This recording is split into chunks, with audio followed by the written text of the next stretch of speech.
Happy Monday. Today is December 8th, 2025, and we can hear you great, Amal, and Philip, I hear you great as well. We're going to go ahead and jump in today. I want to again welcome each of you and thank you for joining this webinar on data collection and tracking of long-term learner outcomes. As we enter 2026 in just a few weeks here, we're living through the age of accountability. For those of us who are passionate about better outcomes in education and economic mobility for all Americans, for every backbone organization on the call, every statewide intermediary, every researcher and funder here today, you know that we're all judged by just one metric at the end of the day. Can you prove lasting impact across education, workforce mobility? Yes or no? And there's no middle ground. My name is Austin Thompson, and I'm the founder and CEO of CDX Data. We're a mission-first data and AI consultancy and technology service provider. And today, we support directors of data and evaluation, VPs of impact, CTOs, and researchers in meeting the surge in demand for secure, interoperable, and AI-ready data systems. I'm proud to share that this year alone, we've helped save over 1,000+ hours of manual reporting by automating pipelines and compliance workflows. And that frees up our clients to spend less time data wrangling and more time engaging audiences with data insights. I'm also proud that despite a challenging fundraising landscape, CDX Data helped organizations raise over $14 million this year alone by modernizing their data architecture and reporting. As it turns out, funders are looking for more robust, secure, and interoperable data systems, and so this is very exciting.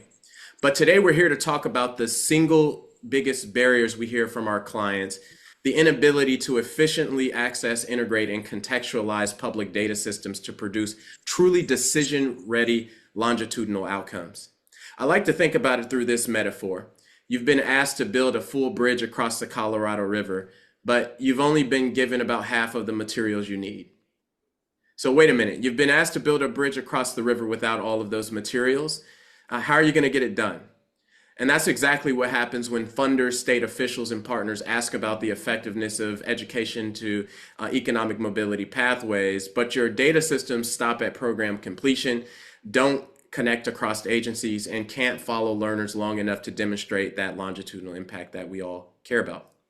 So this is important because learners' trajectories don't fit neatly inside a single system.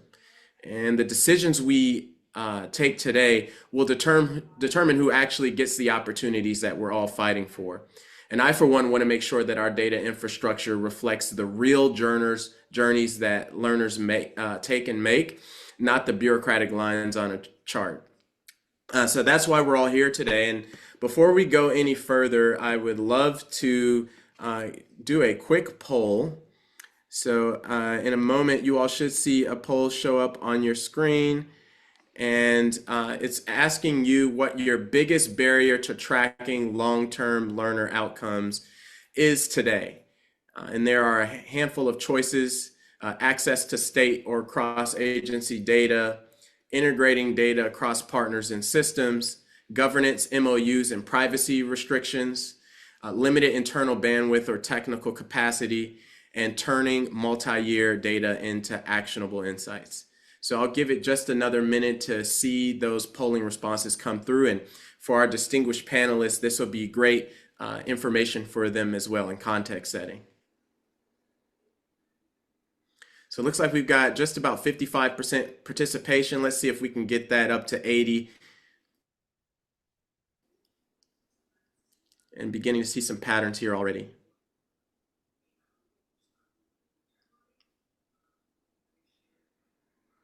All right, so thank you all for participating in the poll. I think this is good, 70% of you here. And we see a pretty even split there between access to state or cross-agency data and integrating data across partners and systems. So I appreciate you all sharing that. And then some of the remaining areas that you all marked in the polls here are showing up as well as less important. So I want to jump in after hearing from you all, your responses to the quick poll, and introduce our incredible speakers today. We've brought together two of the sharpest thinkers in the country on this issue of longitudinal data. And one of them is the incredible Amal Karim from the ECMC Foundation. Amal's a program officer leading work on integrated data systems and post-secondary outcomes. Takes a national lens, but is looking deeply at states, funders, governance, access, user-centered design, and more. So thank you so much, Amal, for being here. And then we have Philip Ferrari from Learn to Earn Dayton. Philip is a manager of data science and analytics at the manager of data science and analytics at Learn to Earn Dayton. Philip's a practitioner bringing a lens of actually stitching together K through 12 post-secondary workforce and mobility data in real time. I would shout out to Learn to Earn Dayton and the Strive Together network as well. I know that there was quite a few articles earlier this year which featured Learn to Earn's Dayton's pace-setting innovations in data analytics in Ohio. So thank you for joining us as well, Philip.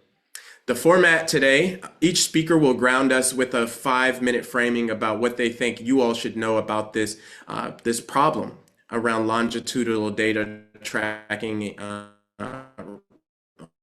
for learner outcomes.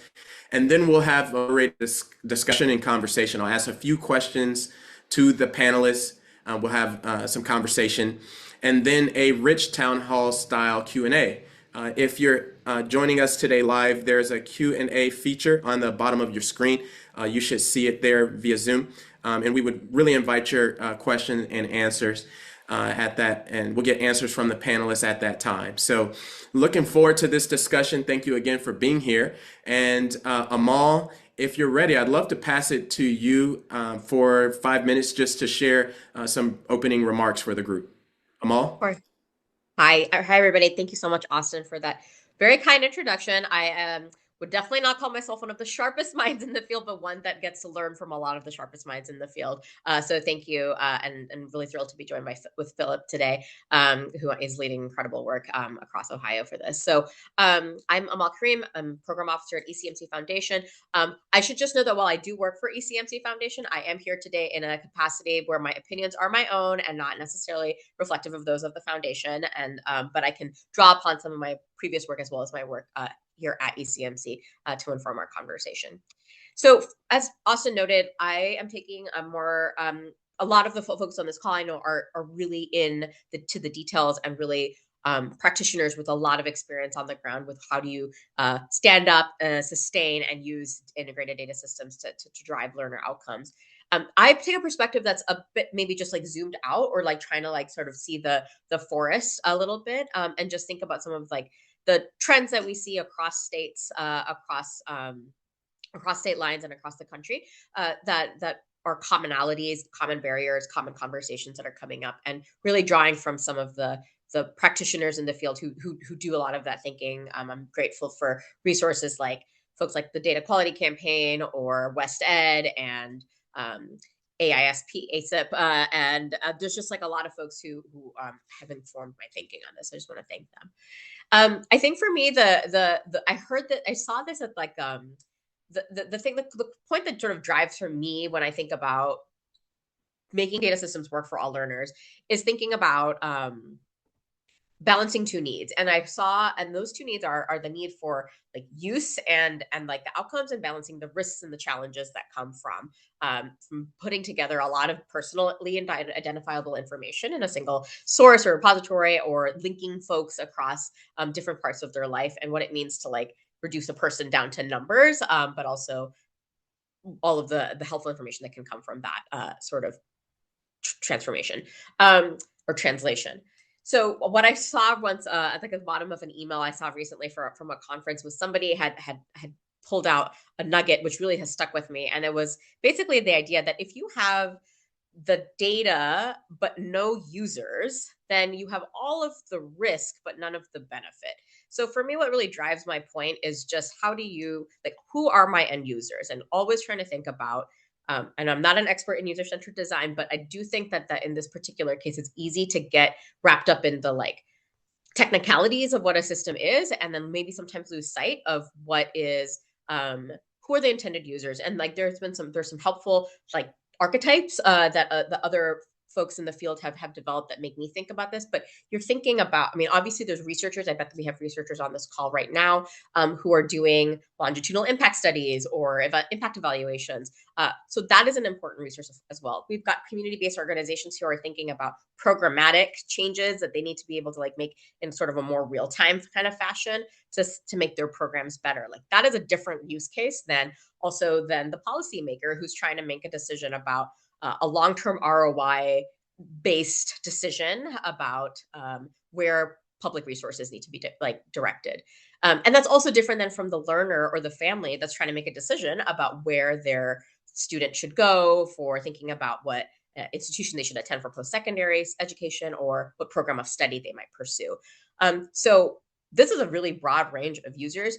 You still can have, I think, when I think of data systems, I'm typically thinking at the state level for state longitudinal data systems. So cradle to career, ideally, P20, P workforce systems. We ideally have something that is going to reach the needs of all these different types of users. So if you can start with the user end in mind, I think that helps then work backwards from ensuring that your system is meeting the intended purpose, that the form follows the function, right? So the risk then is, I think if you don't do that, it's really easy to think about, to just like have spent a lot of time investing in people getting involved in either standing up or sustaining or upgrading your state longitudinal data system. But that loss of trust can happen in an instant if you are not reading the needs of those, forgetting about a particular group of users that you had identified and then not designing your system to sufficiently serve them. Researchers, it takes them months upon months to get back your research requests. Like you start to lose trust among those researchers. Students don't have a way to access the information about their own data and be able to like see their story reflected in the larger macro data. So I think it's really easy to lose trust if you don't have those end users in mind from the beginning. And then you just end up with a situation where you have all the risk but none of the benefit. One example I just like to lift up as someone or a system and that has, I think, tried to think about this kind of from the onset of developing their state longitudinal data system, and that is California. So shout out to California's cradle-to-career system. Newer on the scene compared to a lot of folks, and maybe they've learned from the example and experience of other states, but trying to embed some of their early user focus groups in the development of their SLDS, as well as even now that it's online in its early stages. Like they have, for example, there's like a call out for K-12 teachers to create lesson plans based on research questions that students might be interested in using the C2C data system. So just thinking about creative ways also that we can expand the reach of longitudinal data to a lot of different audiences that ultimately, and not just restricting it to thinking about maybe researchers. So I appreciate that. Stop there. Thank you so much, Amal, for that point on just the user experience design component and your reference to the California example. I did a little research as well on that experience, and they went very deep with stakeholders, but broad as well, and brought a diverse range of folks across the continuum of cradle to career to help shape what the eventual longitudinal data system would look like. And that model for other states, as you lift it up, and for practitioners to ask for, seems incredibly important. So thank you for that perspective. Philip, we'd love to pass it over to you and hear your perspective on this problem. Yeah, first of all, just want to say thank you and really, Amal, I'm gonna pick up on a lot of things that you put out there just in your 5 minutes. I'll say the same thing. That my opinions are reflective of my own, but I do draw upon my experience as the manager of data science at Learn to Earn Dayton, as well as a practitioner, formerly a high school history teacher, and had worked 5 years as an executive at the YMCA in my hometown. So data is really, really, really important. The end user is the most important aspect that we're really kind of thinking about always. I want to talk about a couple different things. The relationship I have with information really stems from being a practitioner in the classroom. How do I use this to inform what's going on in my classroom, what's going on in my school, what's going on in my district. And then as a nonprofit entity, how do I support those organizations as well with the information that's available? So context matters. How do we use this information to make actionable steps to solve different problems as they're framed by the individuals that are experiencing those issues, and how do they want to see those things change? I love the idea of starting off about talking about how do we build a bridge, because relationships, bridges, everything that we can do to bring people together to inform individuals about how do we solve these problems is important. There's also for aspects of information as we kind of get into data and data science and relational data databases and things like that. It's really important that data talks with one another because context can come from a lot of different disparate data sets. So I love how you called out some of the influences of data, Amal. I'm going to do the same exact thing. Opportunity insights, I think with Raj Shetty, is a huge influence into how we at Learn to Earn and how really take in information from different sources, from the CDC, from the American Community Survey, from the school LDS or the school districts and school building LDS systems, and how do I provide that context based upon place? If that's it, so I can really explain what are the contextual factors that might be driving different outcomes or inhibiting particular outcomes that we're looking for. And so that's a really big one. I'd also like to shout out, so Opportunity Insights, certainly the Urban Institute and their economic mobility, they do a phenomenal job of really bringing together that context as well. And Commit Texas. So to call out the LDS in California, but also the LDS in Texas, they have a lot of contextual framework around the data that they're able to provide. Why that matters is because there are so many questions that we can pose from information, especially contextual information and systems level information that we might get from the American Community Survey and the CDC and things like that. But the way we are flexible with using that information and those relational databases that can connect to one another really empowers practitioners to say, here is the individual issues that and the context that my individual community is looking at. How do I frame this in a way that I can bring out the information that's necessary for me to create a really well-informed game plan to affect change? And that's really the big thing when I come back to Learn to Earn and our mission. It's using data, very specific data, to transform partnerships with and policy to ensure that learners all throughout the region of Dayton and the state of Ohio really have a successful and actionable plan to make that difference. And so I think when we get back down to it, while we have relational databases that can connect data between, again, look, I'm just using the examples of the CDC and maybe the American Community Survey and our school district uh, outcomes, we really are basing that on the relationships of the individuals that are there putting context in what they want to see their community be. And I think that as we get more into this discussion around how do we structure data, what do we need to find, how do we how do we make access better for these types of data, it really just always comes back to how are we enabling individuals who aren't data scientists, who aren't doing all this fancy data work. How do we enable those relational databases and all these different things to help inform decision makers and people in their communities to make their community better? So I'll stop there. Thank you for that, Philip, and some practical examples. At the end of the day, I think the point you and Amal are both making very clearly is that it's about putting the data to use to make change. And working backwards from those perspectives of the actual users and all that you called out and the stakeholders that you're referencing, Philip, seems to be one of the kernels of truth here to try to address this problem of long-term longitudinal outcome tracking. I'm going to share again the results from the poll as we open up to some conversation between the three of us here. You should be able to see that. And you can see that the question again was, what is your biggest barrier to tracking long-term learner outcomes today? And there were two categories that came to the surface here, Amal and Philip.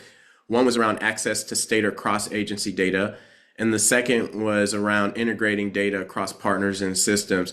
And I'm just curious if the two of you have any general reflections about these two areas and advice or perspective that our audience could.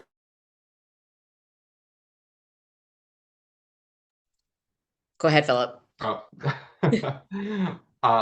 Well, yeah, I definitely think access to state and cross-agency data, there's a lot of things to unpack in that statement.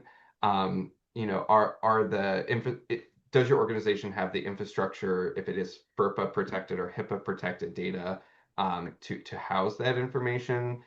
Do you have opportunities to again, relational databases connect data between those cross agencies to make informed decisions? Is that based upon a geography? Is that based upon an individual? Those all come into play. And really that is a policy, in many times that it is a policy discussion with the state or local government on how to regulate and create those kind of infrastructure so that either your organization can work with it if you're maybe a nonprofit agency or an advocacy agency, and how do you receive that information from the government entity is just something that pops into my mind. And there's lots of opportunities now with organizations like the Coleridge Initiative, with states really coming into linking different databases between workforce and educational, K-12 educational, and even post-secondary data with one another. So we're really in an exciting space for that. So I would reach out, I always, if you don't see that happening in your state yet, I do think that many states are looking at that as a potential opportunity. So that's just my initial kind of brain dump from that, and happy to get into specifics.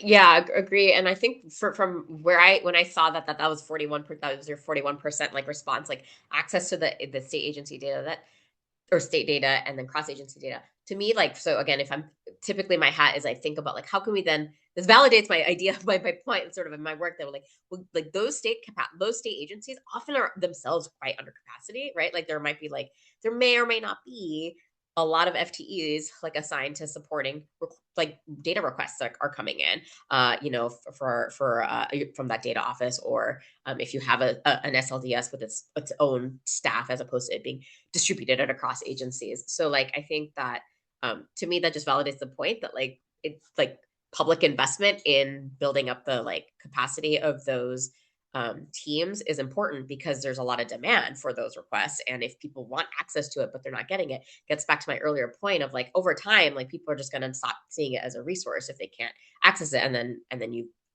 have all of the risk without the benefit. And so that to me makes me feel like, yeah, I think if there are state agency folks on the call, like they may feel like, yeah, I'd love to be able to give you that.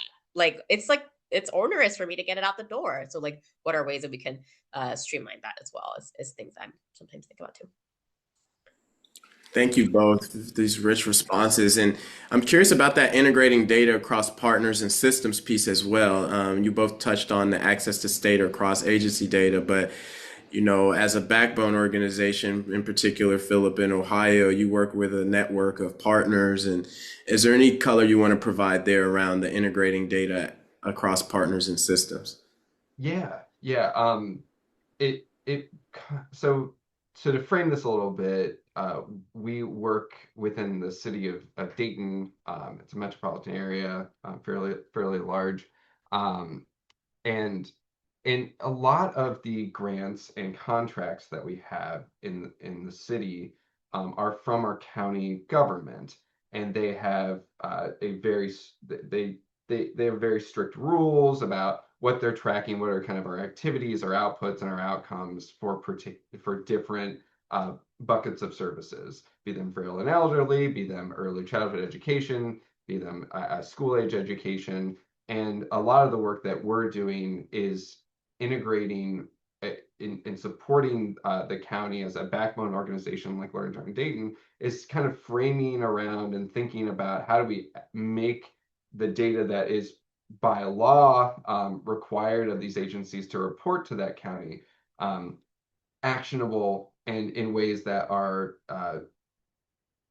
not disclosing information on any one individual that might be served by these clients, but also helping inform the overall strategy for the county and for the organizations that are receiving county funds. So a lot of that is discussion.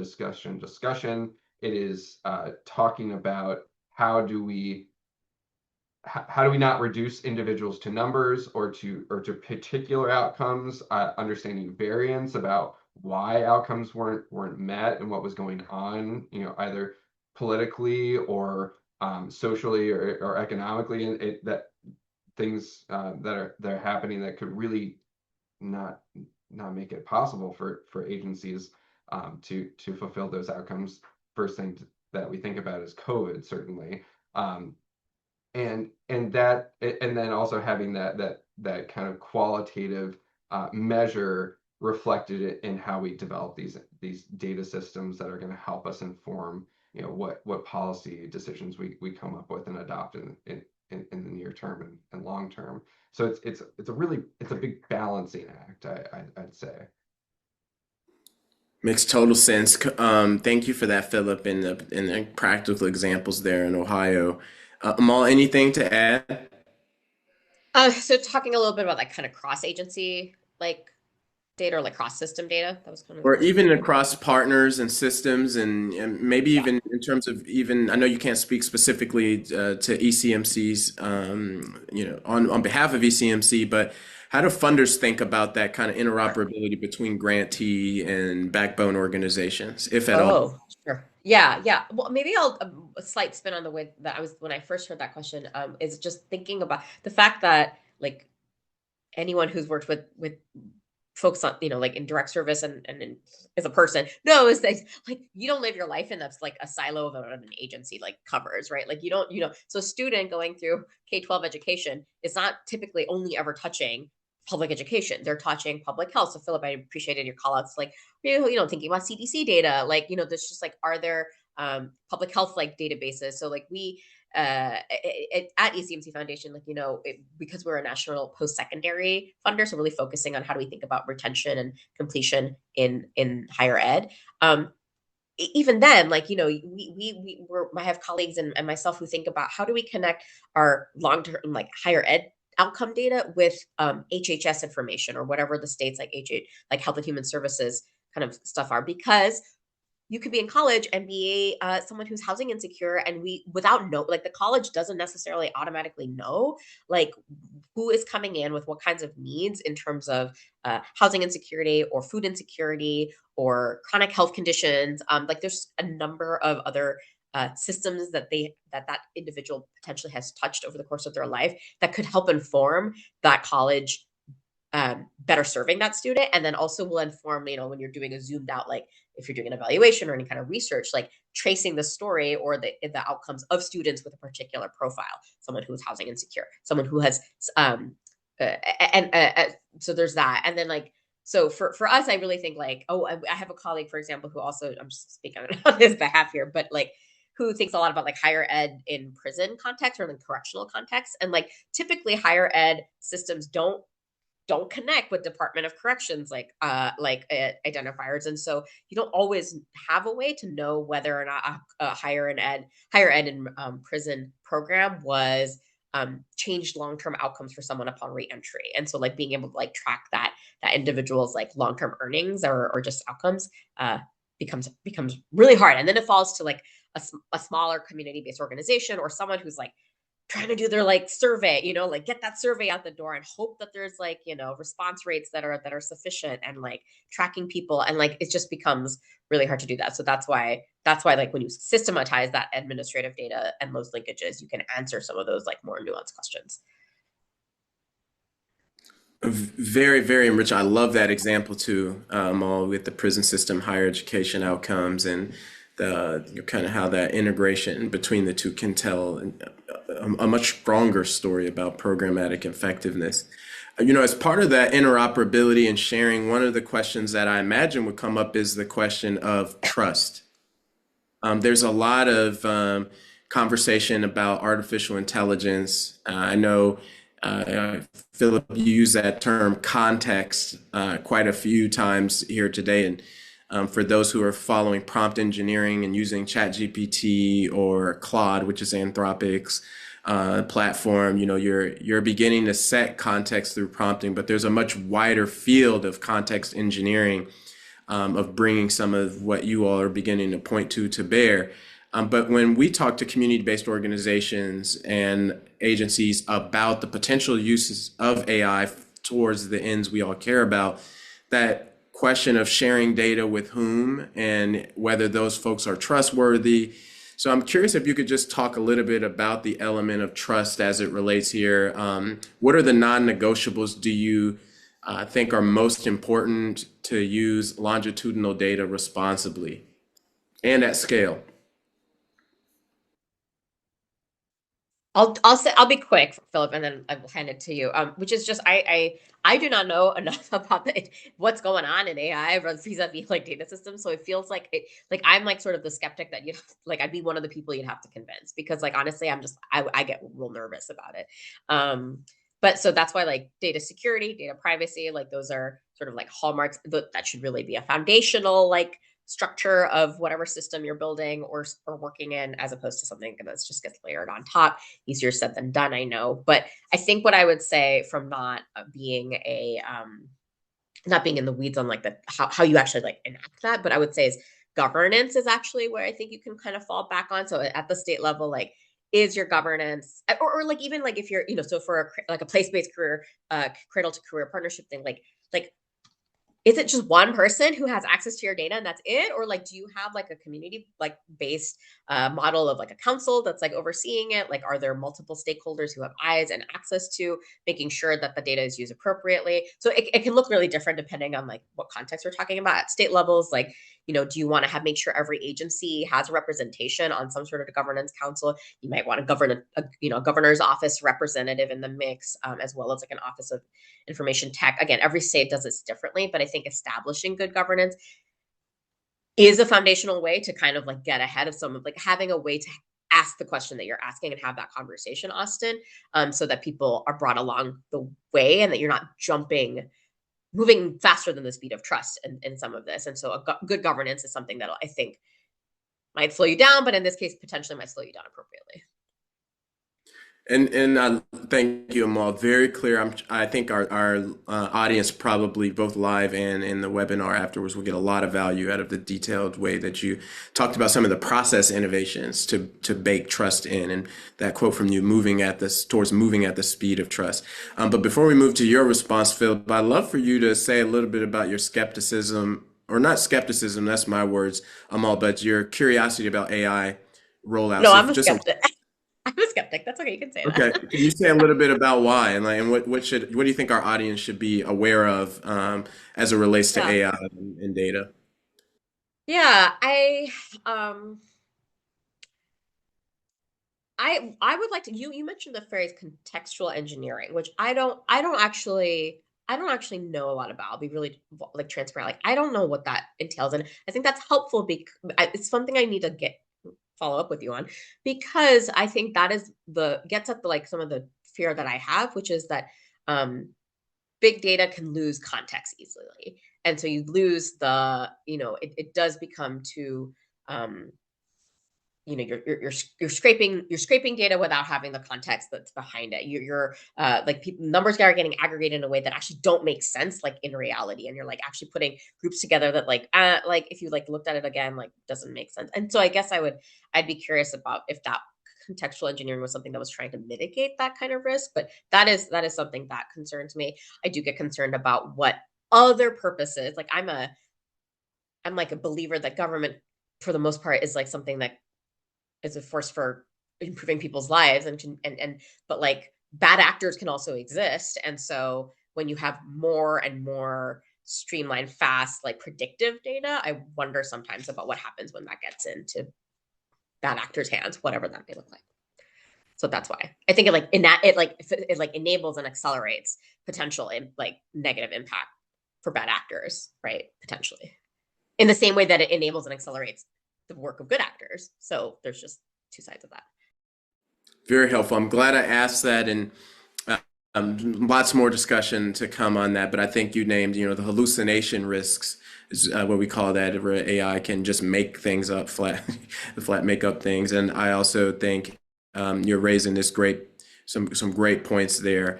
Also around not just the benefits, but the potential risks. So thank you for elaborating, Amal. Now, this is directly related to this question of trust in data systems.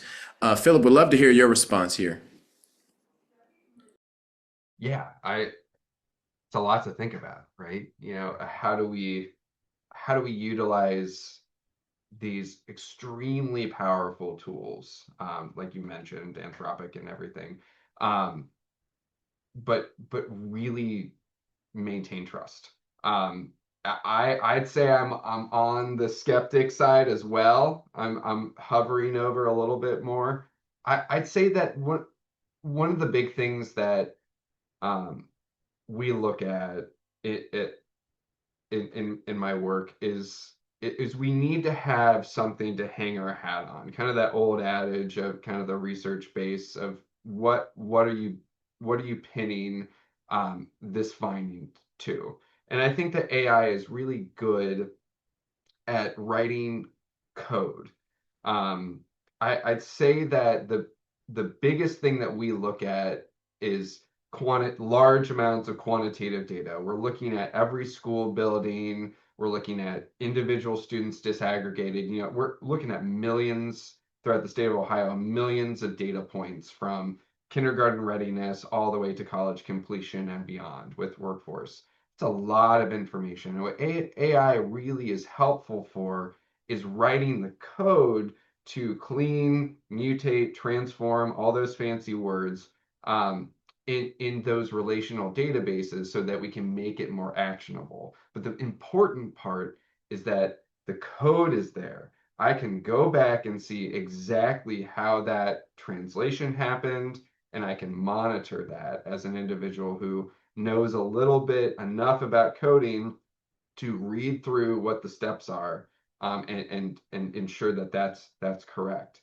And having, I think the governance structure in Amal is 100% the right thing. I think there are also documents that those governing structures can really put together about how do you handle the data, what can the data say, what can it not say, and then being really intentional about, again, moving at the speed of trust. I love that phrase. Moving intentionally so that you can use this data for years and years and years to come, and building those systems to make sure that they're very robust, they're very valid and reliable, but they follow rules. I always worry, back at the beginning of AI, I remember reading a Times article about using predictive models in providing home loans to individuals, and how that reinforced redlining, how that reinforced, a lot of inequities within the banking system. And I do worry about the contextual factors that I can provide an AI system within my relational databases that may be CDC, that may be ACS, it might be poverty indicators, it might be food stamp indicators, social determinants of health data.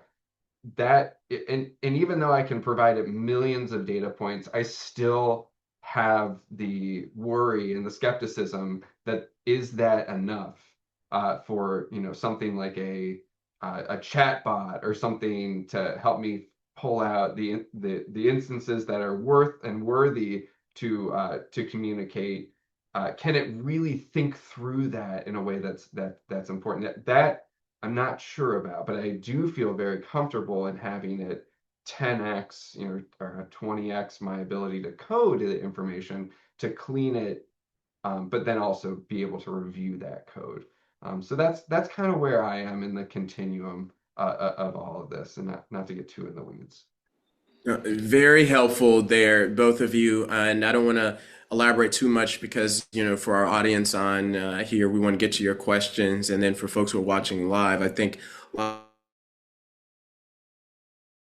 of insights speak for themselves. I will say that, there's a difference between what you can do in a pilot and what you can do in production.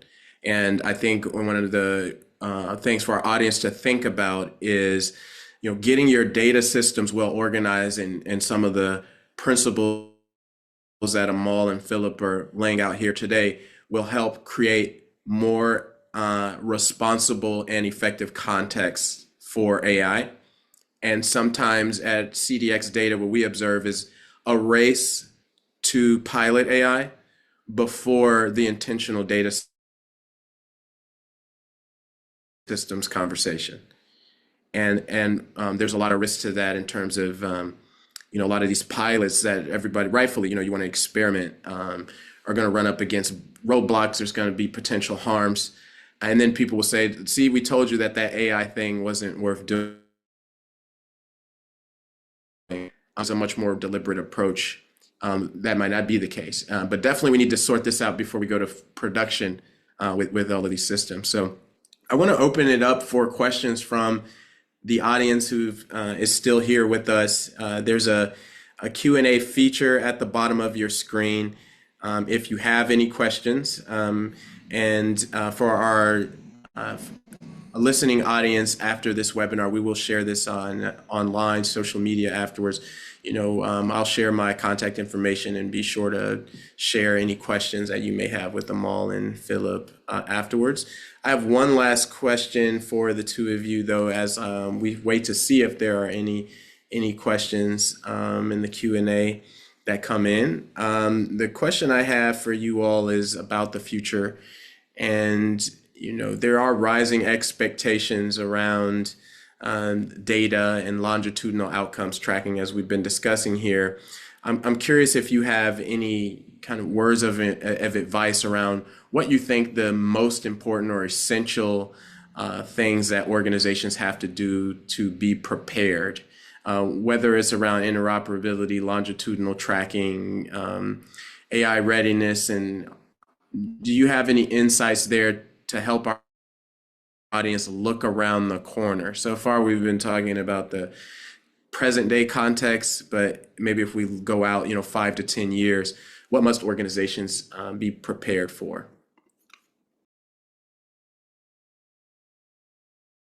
I can.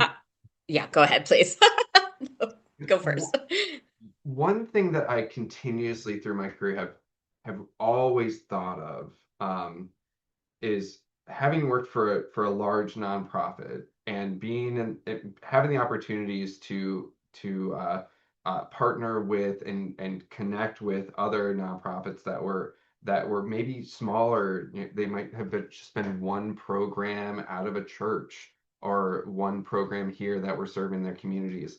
I think that there is a tendency for us to really, really buy into the data, and what those organizations can report.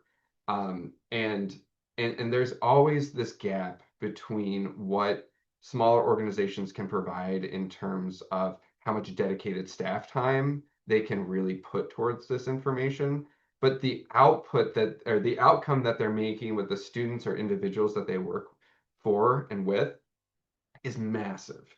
It's just not being tracked. And I think that the opportunity for backbone organizations, such as Learn to Earn, such as other organizations, maybe even at the county level, is to really, I don't love this word, but empower and engage with individuals to how do we leverage these services so that the lift is not so high for smaller organizations or others to engage with very metric bound, very compliance bound reporting for larger sums of capital that would really help them move forward. And I think about that constantly as, are we creating new silos? Are we creating new barriers? Or are we opening those up for more people in individual organizations to participate? And so I think about that constantly of how do we make systems accessible? How do we make them usable by everyone and not continue to have this bifurcation of the skill gap between everyone and those who have and those who do not. And that's one thing I do think that having more open access and availability to systems like this, and especially with the potential of AI and like user interfaces and all these different things, like yeah, that's something that's really cool. I always look forward to. Yeah, this one, I mean, could take it in a couple of directions. I think that I guess I would say like maybe from a funder perspective is a little bit just because maybe that's an interesting lens in some context is like, and in my previous work, like was at a funder that was more place-based that really really wanted to see like data specific, like data driven outcomes and wanted to be able to ideally also point to like not just like pre-post, but like an actual like almost more like a difference in difference type of thing, like where you have something at least as like a baseline, like a comparison group for like whatever student population you're talking about. You could compare against like who was a group that wasn't in your program or in your intervention or whatever. And so like I just think that like overall, maybe it's the water that I swim in, but like funders are just going to more likely just kind of keep inching toward there's gonna be a group of funders, I'll say like half of the funder like landscape is gonna, whether individual or institutional, might like continue to be moving down like we would like to see more evidence of your program's effectiveness. We want to see more evidence of this policy's effectiveness, whatever it may be. And so whether it's funders, whether it's the public, I guess there's a lot of multiple stakeholders that could be there. So just like that, it is maybe also just a question of like sustainability too, like to be able to like explain, tell your own organization's story is a worthwhile investment to think about how you're either building your own system or maintaining it or plugging into available data to like be able to tell your organization's story and the story of the people that you're working with and serving. And then I guess I would say another thing to keep in mind. I mean, I still think that like I do think like both the combination of like governance and like data security continues to be something that I think people just like it's going to increase more than maybe like it has been in the past. We've seen lots of major data breach. I mean, I'm based in Minnesota. There've been major data breaches of our public school, like Minneapolis public school, like district data systems and such. And like data, districts are getting like held, their data is being held ransom by people. Like there's just like a lot of risk out there increasingly. And like that is scary for a lot of people, which makes sense. And so like just thinking for our government systems to be really thoughtful about whether they're sustaining investment and whether like maintaining like keeping up with the game of data privacy and security in a world where that is moving usually faster than government's moving, right? Like those actors are moving at light speeds ahead. So what are our public-private partnerships maybe that could like be helpful in getting ahead of some of that, or just trying to keep pace? I think at this point it's a bit of an arms race, right? Like, and so you just kind of have to keep pace. So I would just keep that front of mind too. So, Rich, I know that both our live audience and the on-demand audience who will watch this later are getting a lot out of these responses. And I took some notes here. I got, from Philip, working backwards from this emerging future, the importance of technical assistance and capacity building for smaller organizations and making sure that that's resourced so that they can translate a lot of their programmatic impact that we know is happening and help them kind of leverage data in order to tell that story. And then Amal, your piece around the need to have data systems in place and ready, recognizing that funders increasingly are going to be leaning into outcomes-based philanthropy and needing to tell the story around the impact and outcomes of the work. And then you added this texture around governance and data security, even with the government, making sure that there's sustained investment and prioritization there as the pace of change accelerates for all of us. So we're almost at time, and I'm really, really grateful for the two of you. This has been incredibly insightful. I would love it if you all just have a couple of minutes to share any final thoughts, but also if there's an offering that you want to make in terms of an upcoming event or a resource that you think the audiences, both live and who watch later, could take advantage of as we head into 2026.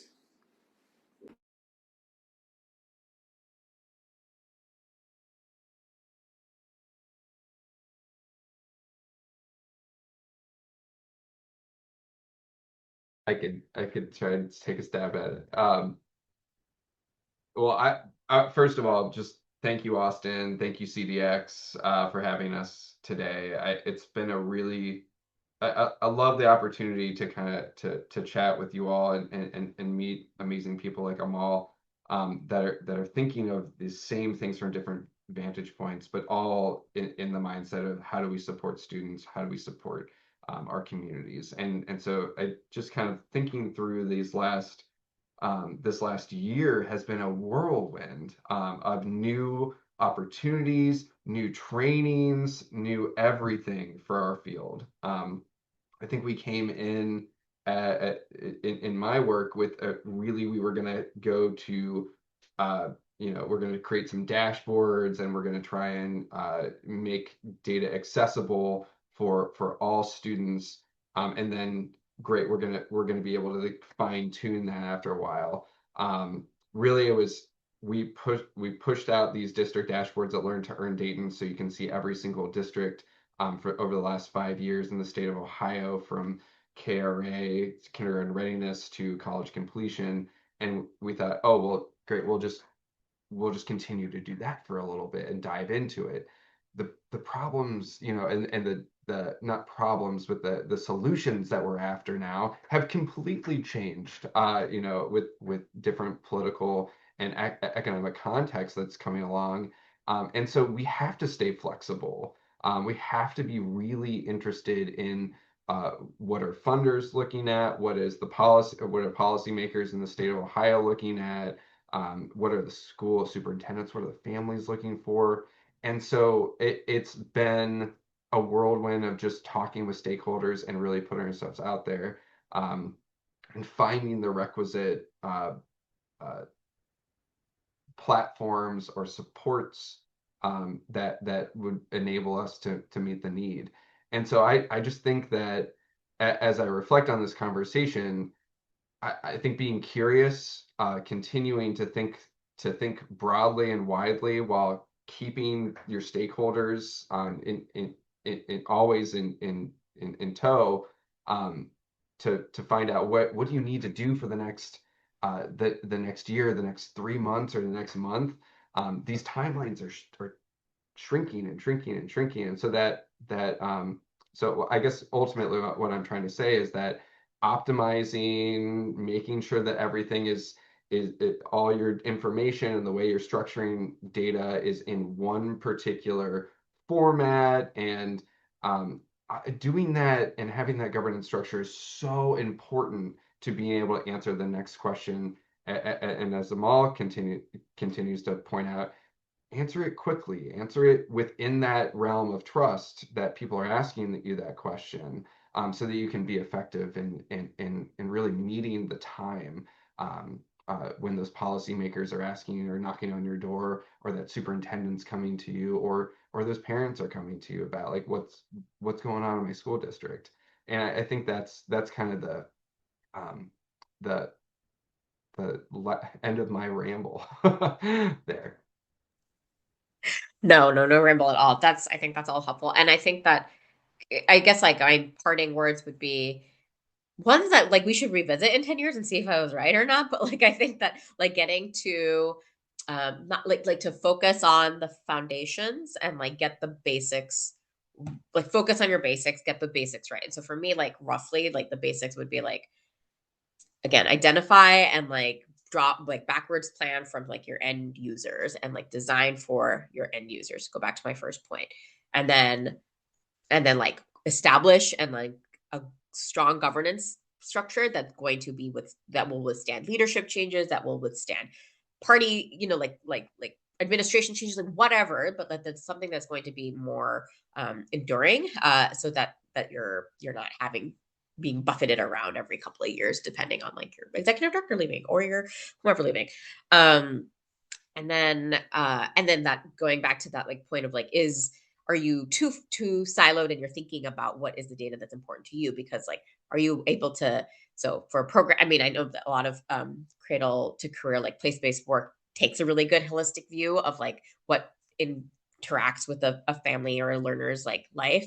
But I think maybe in the higher ed space, again, it's not maybe always as holistic. And so for me, it's like encouraging folks to think about also all of the other data systems, and then therefore they're occurring like they're concurring data that like also should be part of this conversation with, in addition to things like completion and learner outcomes and wages and stuff like that.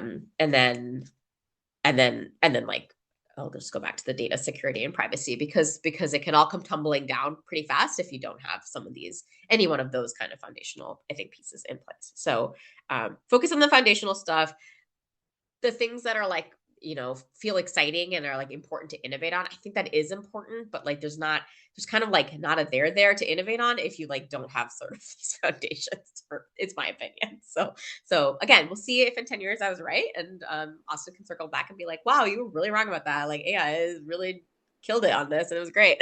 So we'll see. We'll have to see. No, thank you so much, Amal and Philip, and I agree with everything you said. And my offering for the group is I want to let you all be the first to know. Speaking about foundations, Amal, next year, CDX Data, we're organizing a workshop focused on implementing role-based access for PII data governance.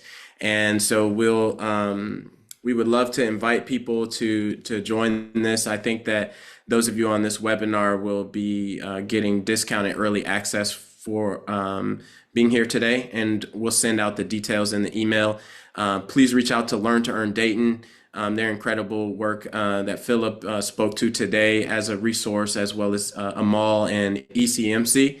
And we look forward to seeing all of you at the next engagement on the journey towards better outcomes for students and learners. Have a good rest of your day, week, and have a great 2026. Thanks, everyone. Thank you. Bye. Thank you. Bye-bye.